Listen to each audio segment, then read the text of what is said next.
Hi, and welcome to the Tarot Lessons. I hope you've been enjoying the course so far, and I hope, and more importantly, that you've been exploring the significance of the cards to you. Now, I know we've not made any effort to link the cards together, and at the moment, you're still seeing them as maybe individual stories. By the time we get to card number 10, we'll be in a position to start telling the story with those cards. And for those of you wondering just how long this course is going to ramble on for, we speed up quite a bit after the first 10 cards, simply because you have got into the routine of looking at the cards and actually exploring them. But for today, we are going to share the screen right here, and I'll move myself right out of the way um, because we need to do that. Hmm. Today in the tarot course, which is session 9, we're looking at card 8. I know that's confusing, but remember we spent early sessions exploring the structure of the cards. So this is session 9, and it's rather interesting in the sense that we have two um, cards to talk about in position 9. And that's because the Rider Waite deck, I should say the Pamela Coleman Smith deck, and the Waite placed a card called Strength in position 9, whereas Crowley and Frida Harris placed the card Adjustment at number 9. And we'll try and explore some reasons for that in a moment. So we just move through to the first set of fiction. Hi, welcome to the lesson. And there we go. Now, you'll notice immediately the difference between the two cards. Um, Not just to suppose that one is strength and one is adjustment, but the kind of feel, not just in the artistry as well. There is something different going on. Now, we'll take each of these cards in turn, but just a brief explanation as to why these are different. The early Renaissance deck that some of the tarot cards are based on also swapped the positions of these two major cards. You must remember that the tarot cards initially were not designed for tarot readings or not designed for mysterious esoteric purposes, but were designed as part of a game. What we're seeing in modern tarot cards, particularly the Pamela Coleman Smith Waite deck and the Frida Harris Crowley deck, is they've tried to structure the images in terms of lessons. And these are lessons for life, lessons for initiation, that's what they're intended for initially, and aspects of life that we can learn from. You've probably heard me say a number of times that the tarot cards aren't necessarily for reading like an oracle. They are more about consulting like an oracle for self-development and personal reflection. And we'll go on to more about that a bit later on in the course. But the first question is, well, if there's a strength in the Crowley deck and there's a kind of adjustment card in the uh, weight deck, why have the numbers switched? Okay, well, in the lesson, the written lesson, I've tried to explain exactly what's going on, but it's very challenging sometimes to get your head around it. Putting it simply, the cards relate to also signs of the zodiac, as we've actually seen, and strength in this case relates to Leo, Leo the lion. And we know that the idea that the adjustment card relates to the star sign Libra.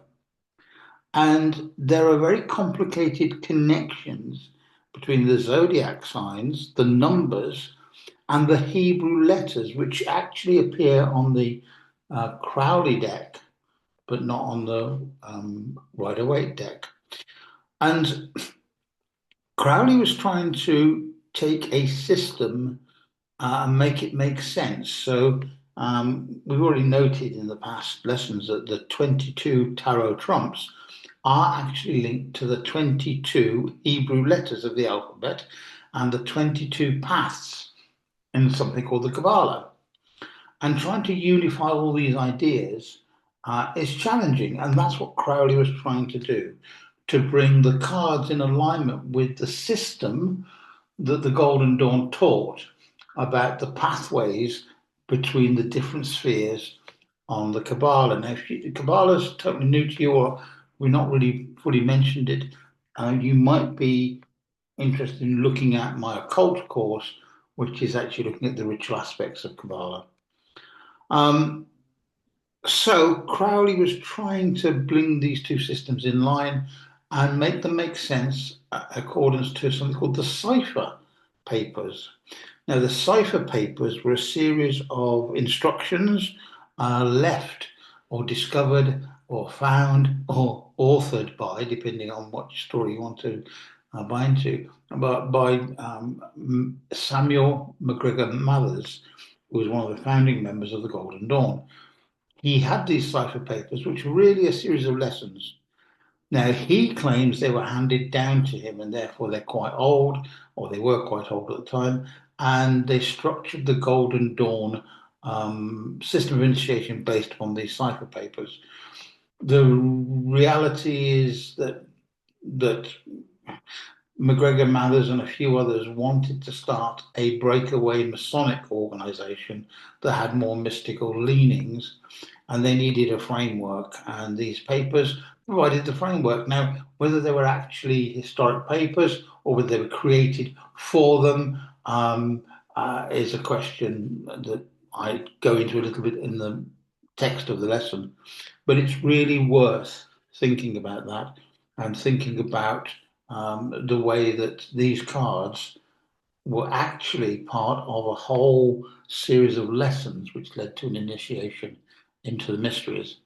Um, and this is where we're going quite deep. But the cipher papers are very interesting. And although their authenticity as being old is questioned, the nature of the instruction which formed the Golden Dawn framework is very relevant to look at. And I think I wrote in the piece that goes with this lesson that, there's a wonderful saying from the Druid order that I belong to, that we're doing it the way the old ones did, that is making it up as we go along. And I think something can be relevant and authentic in the sense that it doesn't have to be historic. So you could, and I could, or anybody could have an original thought today that was an insight into any particular system you went on to, and the insight is still valid. I don't think today we necessarily want to try and tie it to some ancient text, although some people are doing that in this kind of uh, environment of social media. They are inventing histories. Um, I don't feel we need to have that authenticity in terms of historic. We need to have authenticity in terms of intent and revelation. But that's a big discussion. So let's have a look at these cards, shall we? Let's see where we're going with them. We've got to start by looking, and this is the same sequence of stuff, right?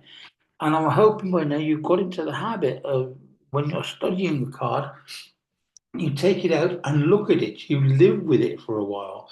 You look at the images and you put I've said this every lesson, put the book that tells you what it means aside for the moment. You've got to find a personal connection to this card. Otherwise, the story that we're going to tell in a couple of months' time will not make much sense to you. You've got to find the personal connection.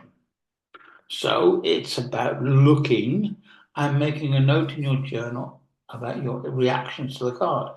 So I'm hoping now your journal contains a number of cards with the title pages being the name of the card, and then your reactions to it, and then what you've learned about it, what you thought about it, what you're challenging, what you've read about it, and all that stuff. It's important. So let's look, shall we? This is strength. This is the Pamela Coleman Smith Arthur Waite deck. What do we see? Well, at first glance, if we look at it quickly, It looks like a woman, a maiden, who is actually pulling at the jaws of a lion. And there's a lot more in here, so let's try and explore it. So, what are the main colours? We've got yellow background. Remember, yellow can sometimes be associated with the element of air and therefore intellect and mind. We have green grass, which is earth. There may well be a stream or river there. And we have the grey mountains in the background. Notice the mountains have a similar kind of profile to other mountains that we've seen on the other earlier cards. So the journey has been away from the mountains into the fertile plain.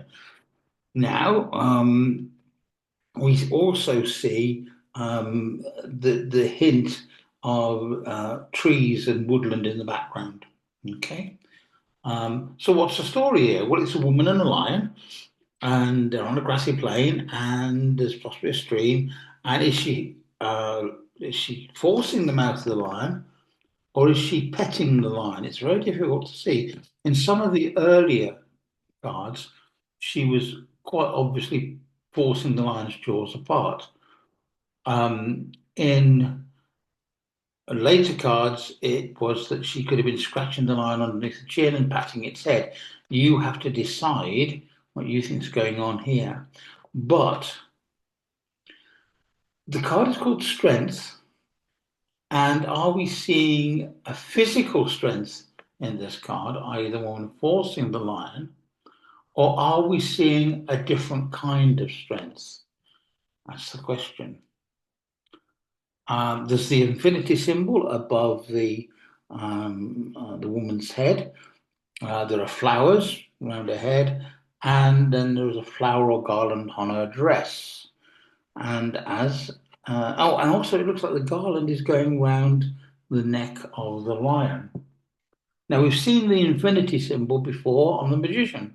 So how is this card related to the magician? If you notice, the shape of the lion's back is kind of curled around the woman who is bending over. And could you imagine that shape of the woman is actually a crescent moon? So therefore, is she a lunar influence? Is she connected to the moon? Need to think about this stuff. So this is where your initial reactions, you start to pull together some kind of meaning. This is not a woman who is fighting with a beast physically. She maybe is subduing the beast or linking with the beast in a more cooperative way. Is it really meant to be a lion, a real lion, or is it meant to be an aspect of herself? Is she overcoming her inner animalistic self? Is she guiding her basic urges and being creative with them? Yeah. Um, is she demonstrating a calm assuredness, a certainty, and actually a confidence in herself? If we look at the adjustment card, we're completely flipped on our head now because we've been talking about strength, and this card talks about adjustment. Now, this card also appears in the Rider-Waite deck, and it's called something else. In fact, it's called Justice in the Rider-Waite deck. And of course, the Strength card appears within the Crowley deck, but as Lust. And we'll look at that when we get there. So with the adjustment card, what are the main colours? Well, there's a heck of a lot of blues and bluey greens. It's quite an interesting card, isn't it? It's kind of like, again, like a lot of the Frida Harris card designs, very geometric and very angular. And so we have these blues and greens and possibly the hint of yellowy green behind that kind of light within the rhombus, within the diamond shape. What's the story? Well, it's a figure. It's obviously a figure, a feminine figure, standing, balancing. Actually, she's on tiptoes, balancing, but she has a sword, and the sword's hilt has two crescent moons. I'm not sure whether the box that she's standing against is a doorway box or it could be. I mean, when I saw this years ago, I thought it meant to be rather firm, but she's obviously standing there with the sword at ease, waiting for to guard the entrance. She is masked as well. She's wearing a mask. And it's rather interesting that the headdress, which I explore more in the text, that's kind of interesting too. There are a number of blue balls. It's not a party filled with helium balloons. There's other things going on. Whenever you see imagery, especially that's meant to be occult referenced, the first thought is to what are those things? For example, there are four arched circles in the edges of the card. But what do we know? What correspondences do we have in our mind about the about four? Well, the first thing that comes to my mind is elements. Is there a representation of the four elements here, or very stylized? And so it's really worth thinking about all of this imagery. You know, so we've got the spheres, we've got the sword with a lunar handle, we've got a diamond-shaped opening. Um, And again, this figure is balancing. Notice also that, and I hope you're starting to put these cards together at times. Uh, you have seen that kind of web-like, curtain-like background in the Thoth cards before, and you need to notice where you've seen it. Um, in particular, I will tell you that the Fool card has a lot of these. Um, Radiant lines that connect, then the magician they connect. So have a look at those connections, see where you can find them. Um, uh, what could be that diamond shape opening? What is she guarding? You know, what is this balancing woman guarding? So when we start to find meaning here, whereas with strength it was kind of obvious that there was a feminine force overcoming a potentially aggressive force, and had this idea of strength, both physical but also a spiritual strength and an inner strength. This card actually is about balancing. The whole thing is about finding balance. But it's not just the balance in terms of physical balance, it's in terms of spiritual balancing. You know, what's she guarding? Is she guarding your own mental, emotional health, your physical, mental, emotional health? What's the balance? Because here's the thing remember, the card before started you off on a journey. And what you need to do when you started a journey. You need to recheck your directions, your navigation, what's going on. So these cards link in a story which I'll go through in more detail in a couple of cards' time. But these are questions that you need to look at. Do some research around the character. Use my notes on the main blog, main lesson, as a springboard to further ideas. And of course, you need to start reflecting on this. Where in your life do you need to find inner and outer balance? You know, if you're turning it up as an oracle, what does that card actually mean in terms of balance? A balance between what and what? Remember all of these cards, and Crowley, I guess specifically, draws upon symbolic reference to esoteric teachings.